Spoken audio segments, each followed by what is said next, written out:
കൊടുത്തു. അവൻ അടുത്ത കഥ വായിച്ചു. മൂന്നാം ദിവസം ഞാൻ ഇത് തിരിച്ചിട്ടായിരിക്കുന്നു. 4, 5, 6, 7, 8, 9 ദിവസമായപ്പോൾ പുസ്തകം തിരികെ കൊണ്ടുവന്നില്ല. അവൻ കൊണ്ടുവരുന്നില്ല. ഞാൻ ചെന്ന് മേടിച്ചു കൊണ്ടുവന്ന് ഷെൽഫിൽ വെച്ചു. 15, 20 ദിവസമൊക്കെ ആയപ്പോൾ ഞാൻ ഇവരിൽ മേടിക്കുന്ന പുസ്തകങ്ങൾ പോലില്ല. മുമ്പ് നമ്മളിങ്ങനെ കിടക്കണത്തൊന്നും എടുക്കുന്നതാണ്.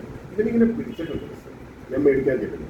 അപ്പോൾ എന്നോട് ചോദിച്ചു, ഞാൻ ബാക്കി അങ്ങോട്ട് ഒന്നിച്ച് വായിച്ചു തീർക്കട്ടെ. ഞാൻ പറഞ്ഞു, ഒന്നിച്ച് വായിക്കണ്ടേ, ഒരു ദിവസം 20 മിനിറ്റ് ഒരു കഥ, അതേ പറ്റില്ല.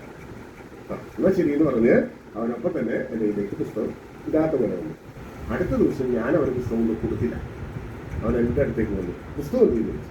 നമ്മൾ ഷെൽഫിലുണ്ടല്ലോ, എടുത്തു തരുന്നു. ഞാൻ ഷെൽഫിൽ നിന്ന് എടുത്തു. ഈ 25ാമത്തെ ദിവസമായിട്ട് വന്നു. ഞാൻ ഷെൽഫിലുണ്ടെന്ന് പറഞ്ഞു. അപ്പോൾ ഞാൻ ഷെൽഫിൽ സ്ഥലം മാറ്റി കൊടുത്തു. ഞാൻ പറഞ്ഞു, ഷെൽഫിൽ ഇരിപ്പുണ്ട്, നീ പോയി എടുത്തു എന്ന് പറഞ്ഞു. അവൻ പോയി എടുത്തു. പക്ഷെ തിരിച്ച് ഞാൻ ചെന്നപ്പോൾ കണ്ട കാഴ്ച, മറ്റു പുസ്തകങ്ങളൊക്കെ വാങ്ങിപ്പോയി. ഈ കിട്ടാത്ത സാധനം കിട്ടാണ്ടാവുമ്പോൾ മനുഷ്യർ ഭ്രാന്ത് പിടിച്ചിട്ട് പോയി ഒരു എടുക്കലെടുക്കില്ലേ.